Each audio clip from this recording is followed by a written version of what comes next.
Bonjour à tous, je suis Sandrine Muller-Board. J'essaye de faire du mieux que je peux avec qui je suis. Je m'auto-saoule depuis mon burn-out avec ma phrase d'introduction. Donc je casse les codes pour une fois. Ça tombe bien, casser les codes, c'est le sujet du jour.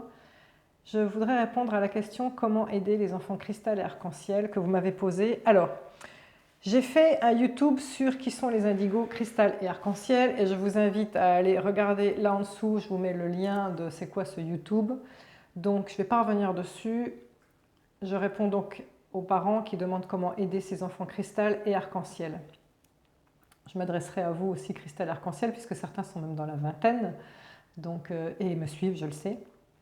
Première chose, pour les jeunes parents de petits bébés cristal et arc-en-ciel, donc vous, parents d'enfants cristal arc-en-ciel, c'est toutes les personnes qui sont éveillées en fait. Il y a de grandes chances pour que vous soyez des indigos, mais au-delà de ça, si vous êtes des personnes très éveillées spirituellement, bien évidemment, vous avez des enfants cristal et arc-en-ciel, et c'est normal que vous soyez donc sur ma chaîne.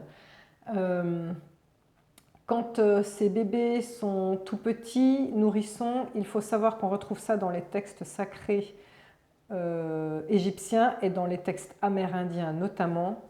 Il est dit que l'aura d'un bébé jusqu'à 2 mois, voire jusqu'à 4 mois, n'est pas totalement comme un œuf de protection comme notre aura à nous, mais elle est vraiment diffuse, pas déterminée en fait. Et donc, plus vous allez le traîner dans les supermarchés, dans les hôpitaux et tout ça, plus vous allez le rendre malade. Donc, gardez-le plus en famille, mais évitez de le mettre en contact trop, en fait, avec cette foule. De toute façon, l'aura de ces enfants est tellement large que ce sont ce que j'appelle des éponges émotionnelles. Donc, de toute façon, même n'importe quand, le contact avec les foules va être compliqué, ça c'est sûr. Autre chose, pour les mamans de jeunes enfants, fiez-vous à votre instinct maternel et essayez de ne pas vous laisser trop dicter les choses par la médecine. Ce que je veux dire par là, c'est que je vais partager mon expérience, tant qu'à faire. J'étais pas guérisseuse à l'époque quand ma fille Léonie est née, allergique au lait. Et en fait, je sentais, dès qu'elle buvait du lait, elle avait des vomissements en fait, des jets de lait horribles. Elle ne gardait rien. Et moi, j'avais été voir le pédiatre en lui disant je suis sûre qu'elle est allergique, je suis même allergique à plein de choses, donc je pense qu'elle l'est aussi. Je me souviens toujours qu'une fois, le pédiatre m'avait dit oui, vous êtes une mauvaise mère, elle vient de manger, vous l'avez secouée dans la voiture, c'est pour ça qu'elle vomit devant, parce qu'elle avait vomi devant lui. J'avais dit ah, regardez, voilà, c'est ça. Vous les secouez dans la voiture et elle a vomi devant vous. Et à chaque fois que je disais mais docteur, je suis sûre qu'elle est allergique au lait, il levait les yeux au ciel en soupirant, du genre mais quelle hystérique celle-là. Sauf que moi, j'ai été soumise, on va dire, à la loi des plus forts que moi, à savoir la médecine à l'époque.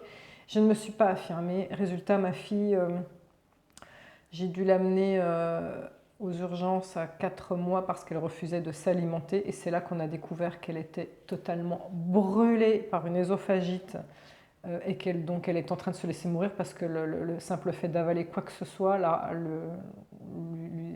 brûlait, c'était horrible. Elle passait ses journées à hurler de douleur. Donc, voilà. Et tout ça pour un patch d'ailleurs, pour vérifier si elle était allergique au lait, qu'on m'a fait aux urgences, qui coûtait 5 euros. Je ne suis pas là pour faire le procès de la médecine, loin de là.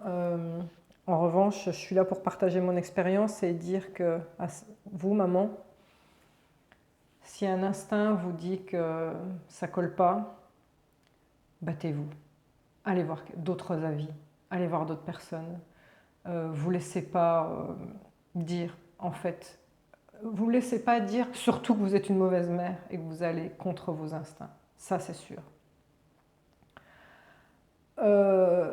Au niveau de la médecine, justement, les enfants cristal arc-en-ciel, tout comme les indigos, mais encore plus les cristal arc-en-ciel, sont très sensibles, on va dire, à ce qui va être tout ce qui est toxique qu'on leur fait ingérer. Donc, la médecine allopathique traditionnelle est-elle vraiment indiquée? Ce que je veux dire, c'est qu'il y aura beaucoup d'effets secondaires et que c'est pas, comme ils sont extrêmement sensibles, des médecines alternatives plus douces peuvent faire tout à fait l'affaire, même encore mieux, qu'une médecine traditionnelle. Donc, je vous conseille dans un premier temps, quelle que soit la maladie de votre enfant, par exemple, si c'est des angoisses liées ou des choses liées à l'émotionnel, tournez-vous sur les fleurs de Bach, qui sont extraordinaires, efficaces, sans absolument aucun risque, aucun danger. Pour d'autres maladies, l'homéopathie. Pensez aux ostéopathes, pensez aux naturopathes, et bien évidemment, j'en fais partie, pensez aux guérisseurs. Autre preuve, mon fils Charlie a eu de l'eczéma lors de la première séparation qu'il a eu avec moi quand je l'ai mis chez la nourrice. L'eczéma survient chez les nourrissons parce que ça s'appelle un conflit de séparation. Et pendant 1 an, je lui ai mis de la crème à la cortisone. Et bien pendant 1 an, c'est sur son carnet de santé, la courbe de croissance est plate. Il n'a pas grandi. Alors c'était aussi lié au fait que sa sœur à l'époque était justement allergique au lait et qu'on vivait l'enfer à la maison, donc il y avait énormément d'angoisse en lui. Mais je suis intimement convaincue que la cortisone a arrêté sa croissance. Comment j'ai arrêté cet eczéma? Par téléphone, j'ai appelé une guérisseuse qui a soufflé et il a disparu. C'est ce que je fais au quotidien. Donc, un souffle, 1 an de cortisone inefficace, à vous de faire la balance, d'accord? Ensuite, il faut savoir par rapport à la nature et à la viande notamment.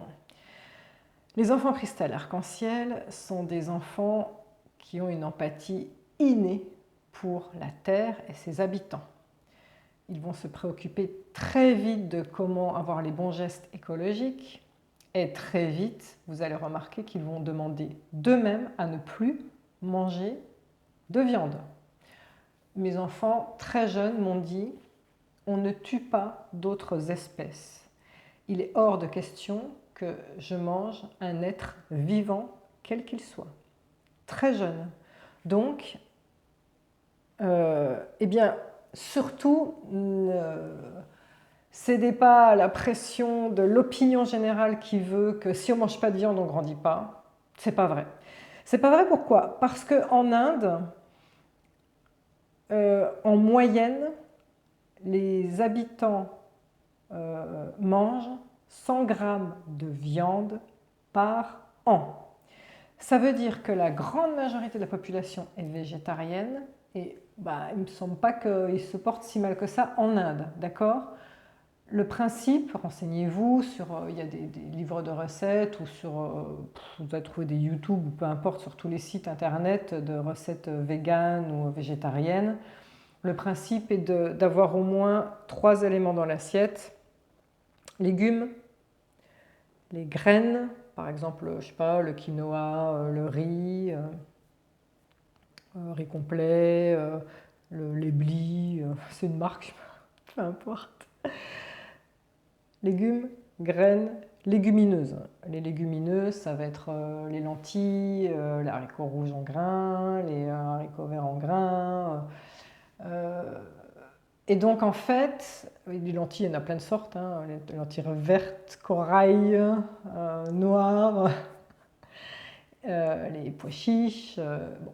Et donc la chaîne des acides aminés des graines et des légumineuses, en fait, assemblée ensemble, fait la même chaîne d'acides aminés que les protéines de viande. Voilà, donc on peut très bien s'en passer. Il y aura aussi des compléments alimentaires. Moi, mon fils, je me souviens qu'il m'a chouillé le steak haché pendant 1/4 d'heure et qu'il se forçait à l'avaler depuis tout petit. Je voyais bien que c'était imminent, donc j'ai accueilli bien évidemment leur requête tout de suite. Ça a coïncidé avec le fait que de toute façon, moi, de mon côté, je voulais plus non plus manger de viande. Donc c'est très bien comme ça. Par rapport au médecin qui nous menait la vie dure, mon ex aussi, qui avait des doutes par rapport à la viande, on a fait des prises de sang et comme par hasard, tout va très bien. Donc surtout, déculpabilisez-vous par rapport à ça et accédez à ses souhaits dès que ça leur vient. Voilà. Si vous êtes végétarien dès le départ, je pense que ça ne pose pas de problème. Bon, ça n'engage que moi, mais je pense que ça ne pose pas de problème d'élever un enfant depuis tout petit sans manger de viande. Voilà. Autre chose, pour aider votre enfant, soyez toujours la meilleure version de vous-même. Cet enfant vous a choisi parce que vous êtes éveillé et parce qu'ils doivent vivre dans une famille éveillée pour pouvoir déjà arriver haut et aller encore plus haut.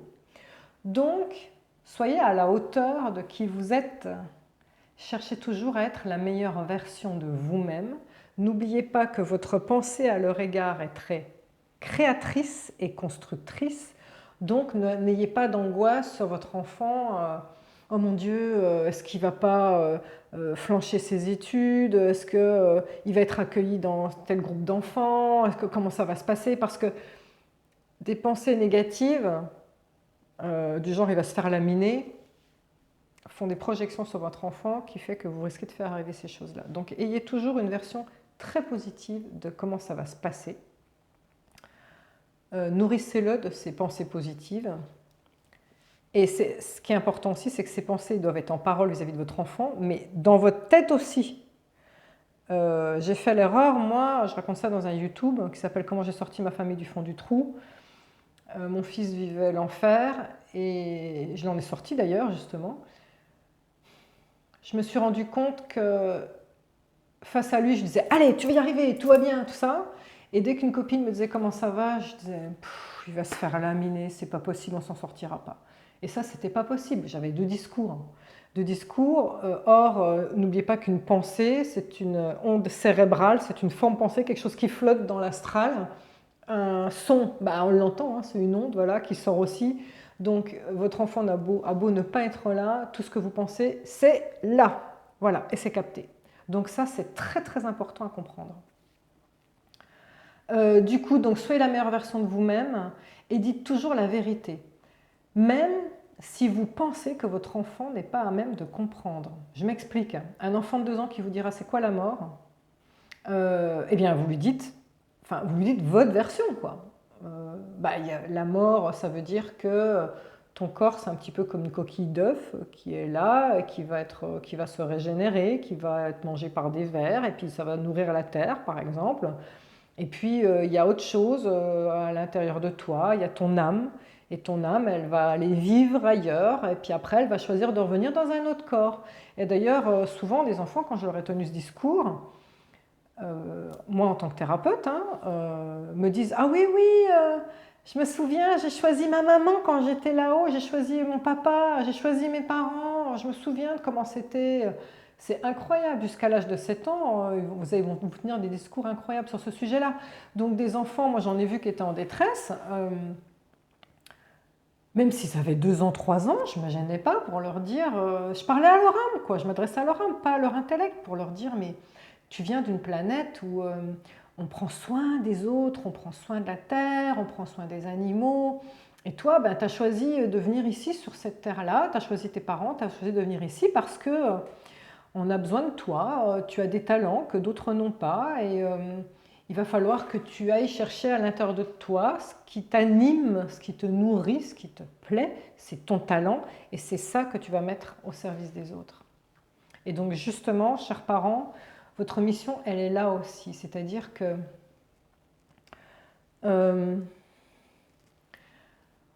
l'éducation, malheureusement, comme c'est pour le plus grand nombre, cherche à faire rentrer tout le monde dans les mêmes cases, dans les mêmes codes. Or, les enfants cristal et arc-en-ciel vont devoir casser les codes pour aller plus haut, plus vite, plus loin. Donc forcément, ils ne peuvent pas rentrer vraiment dans l'éducation nationale ou dans toutes les cases parce que ça ne leur parle pas. Mais heureusement, parce qu'ils auront des fulgurances, on va dire des Einstein en herbe et des Galilée en herbe. Donc ils auront des fulgurances qui fait que moi, ce que je leur dis, c'est essaye de surfer tant bien que mal pour pouvoir faire ta scolarité, mais on ne te demandera pas de recracher ce que tu as appris en cours. Ça peut rentrer là, ressortir là après. Tu ne gardes que ce qui t'anime, ce qui te nourrit. Les parties de cours qui vont te parler sont ce sur quoi tu vas t'appuyer pour après aller chercher d'autres inventions, d'autres choses qui te parlent. Donc, il y a deux cas de figure après. Quand on est un cristal arc-en-ciel, on peut être un cristal arc-en-ciel fortement mathématicien, génie, constructeur, hyper cartésien et tout ça, auquel cas vous serez là pour bien travailler sur l'intelligence artificielle, par exemple. Nous serons tous pucés et ce monde, si on vit, on va dire, avec des robots dans un monde virtuel, bien évidemment, il n'y aura plus de lien social. C'est comme ça que le monde court à sa perte, donc il va falloir qu'ils trouvent la nanotechnologie, l'intelligence artificielle et tout ça, qui continue de nous faire avancer, mais en gardant l'interconnexion humaine. Donc ça, c'est très important d'avancer en technologie, mais toujours en ayant ce cap de l'éveil, d'accord? Et donc avec des parents éveillés, bien évidemment, c'est plus facile d'avoir ce type de fulgurance.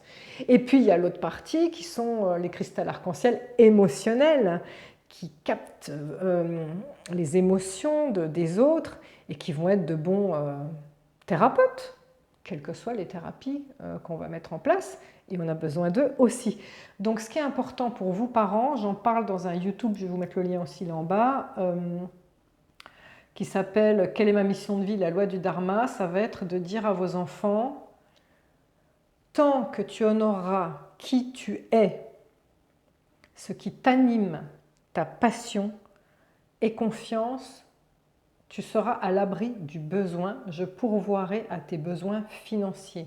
Tu dois non seulement être en accord avec ce qui t'anime, qui tu es, ta passion, mais après tu dois le mettre au service du plus grand nombre. C'est ça le principe. Mais de toute façon, vous, cristal arc-en-ciel, vous le savez, vous avez dès le plus jeune âge cette intuition d'une mission. Vous vous sentez investi d'une mission et c'est vrai. Votre mission, ce n'est pas de sauver le monde, c'est d'apporter votre talent et de le mettre au service des autres. Votre passion, ce qui vous anime, c'est de ça que vous allez vivre et c'est ça qu'on attend de vous. Voilà. Maintenant, pour terminer, il y a des cristals arc-en-ciel qui vivent mal la cohabitation avec les autres dans ce monde. Ce monde est extrêmement dur. Certains se retranchent dans leur monde. Ce n'est pas la solution. Ce que je vous conseille à vous parents ou à vous cristal arc-en-ciel, c'est de chaque douleur trouver un moyen pour la transmuter, pour la sublimer ou pour l'alchimiser. Ce que je veux dire par là, c'est que tout fonctionne comme une pièce avec un recto, verso, absolument tout. Il y a certes une face noire à toute chose dans la vie, et il y a une face lumineuse. Ce que vous vivez, c'est la face noire. Tant que vous vous retranchez dans votre douleur, vous serez connecté à la face noire. À partir du moment où vous retournez la pièce et que vous dites « je vais alchimiser mon expérience et je veux en faire quelque chose de bien pour les autres », là, la guérison opère. Et là, enfin, vous êtes bien. Je parle dans mon livre « L'énergie pour guérir » de la loi Matisse. La loi Matisse, elle vient du fait que ce petit garçon est mort d'un cancer qui s'appelle Matisse et ses parents ont vécu l'horreur. Qu'est-ce qu'il y a de pire que de perdre son enfant dans des souffrances horribles? Quelle injustice de la vie! Je me mets à la place de ses parents. Ils auraient pu aussi se retrancher dans leur douleur. Et pourtant, grâce à eux, ils ont tout mis en place auprès des pouvoirs publics pour que des personnes dans la société, quand on est dans une entreprise, puissent donner leur RTT à des parents dont l'enfant est malade, pour qu'ils puissent avoir un maximum de congés pour être au chevet de leur enfant. C'est la loi Matisse. Là, de l'horreur, on a fait de la lumière. Et ça peut se faire à toutes les échelles. Bon, je suis désolée, je parle de moi à chaque fois, mais j'essaie d'imager à chaque fois. C'est pas de l'ego, mais j'essaie d'imager à chaque fois parce que je veux pas juste vous balancer un précepte, une notion, et puis démerde-toi avec. J'ai essayé de faire ça aussi, cette alchimie. Je sors d'un burn-out. D'ailleurs, je vais vous faire un YouTube sur comment je suis sortie de mon burn-out. Un autre. Mais en tout cas, au pire de ce burn-out, j'ai failli mourir à 2 reprises. C'était un point, j'étais tellement faible physiquement, au point où le fait de me réveiller le matin, j'appelais mon chéri, je me souviens, et je lui disais « Reste avec moi au téléphone, parle-moi, reste avec moi », parce que j'avais peur de tomber dans les pommes alors que j'étais allongée. Je savais que si je sortais le pied du lit, que je le posais par terre, l'énergie que j'allais déployer était déjà trop et que mon corps allait lâcher. Donc j'ai touché le fond du fond du fond. Et à ce moment-là, l'ombre en a profité pour m'attaquer. Il y a eu du poltergeist à la maison et il y a eu mon fils qui s'est fait attaquer par une entité. Eh bien, à ce moment-là, j'ai eu aussi une fulgurance qui a fait que j'ai compris, en fait. J'ai retrouvé la lumière en moi. Et je me souviens m'être dit, je dois alchimiser ce qui s'est passé. Je ne peux pas garder ça pour moi. Je ne peux pas garder toute cette souffrance uniquement pour moi. J'ai réussi à trouver la lumière et ça, je l'ai partagé pour le plus grand nombre dans un YouTube qui s'appelle « L'ombre ne me vaincra pas ». Et suite à ça, c'est fou parce que je sentais vraiment comme une balance cosmique avec un combat de l'ombre contre la lumière. D'ailleurs, je suis tombée dans les pommes pendant un quart d'heure et j'entendais vraiment l'ombre qui disait « ça y est, c'est maintenant qu'on va pouvoir la dézinguer » et mes guides qui disaient « non, non, pas encore, pas encore ». Et à partir du moment où j'ai fait ce YouTube qui s'appelle « L'ombre ne me vaincra pas », la balance a penché du côté de la lumière, c'était hallucinant. C'est-à-dire, j'ai donné comme un coup de fouet à plein de personnes, j'ai donné un coup d'espoir à plein de personnes, et de voir que toutes ces personnes m'ont envoyé ces retours de gratitude, ça m'a comme nourri, et d'un seul coup, paf, moi aussi, je suis remontée d'un coup, comme un coup de pied au fond de la piscine, quoi. Et ça a été merveilleux. Donc, voilà, mon expérience doit vous servir, en tout cas cette expérience de l'alchimie. Creusez-vous les méninges, mais trouvez toujours comment. Ça peut être en allant de classe en classe, partager une expérience, par exemple quelqu'un qui sort de la drogue ou qui est en train de s'en sortir peut dire tiens, ça va être ma motivation, voilà, je me sors de la drogue et une fois que ce sera fait, je veux aller partager cette expérience dans des classes. Voilà, par exemple, vous voyez. Donc ce qui est important, c'est un moteur en fait, c'est un moteur pour vous et pour les gens d'après. Donc voilà, cherchez toujours à alchimiser. Autre expérience aussi sur l'alchimie. Une association, une ONG qui s'appelle O-Africa. La fondatrice de cette association est une femme merveilleuse qui était directrice marketing de mémoire dans une grosse société en France. Bon, elle ne trouvait pas des masses de plaisir, j'imagine, à ce qu'elle faisait. Et sa fille était anorexique à l'époque, elle n'arrivait pas à sortir sa fille de l'anorexie. Et elle s'est dit, on va faire d'une pierre deux coups. Elle a quitté son métier. Elle est partie en Afrique. Elle a fondé des orphelinats. Et sa fille, plutôt que d'être tournée sur sa souffrance intérieure, s'est mise au service de l'autre. Parce que quand soi-même on est mal, voir qu'il y a pire que vous et que vous pouvez aider, ça a été un moteur énorme. Donc tout ça pour dire qu'il y a vraiment moyen d'alchimiser. Ne restez jamais centré sur votre souffrance et sur le fait que vous êtes différent. Premièrement, parce que vous êtes là pour être des guides, donc vous devez absolument alchimiser. Et surtout, si vous regardez les... Alors certainement, il y aura des commentaires dans cette vidéo-là, mais si vous regardez les commentaires sur la vidéo des indigos cristal arc-en-ciel, vous n'êtes pas seul. Vous êtes dans un monde que vous trouvez dur, compliqué. En pourcentage, c'est un peu comme ce qu'on appelle les zèbres, les hauts potentiels intellectuels et tout ça. Je pense que les indigos cristal arc-en-ciel représente 3 à 5% de la population, ça va être certainement de plus en plus maintenant. Donc forcément, si vous représentez 3 à 5% de la population, vous vous sentez seul, mais en réalité, vous ne l'êtes pas. Il y en a plein comme vous, plein. Voilà, allez regarder dans les commentaires, vous êtes plein. Bienvenue au club. Merci de m'avoir écouté, j'espère vous avoir aidé et je vous embrasse. Namasté.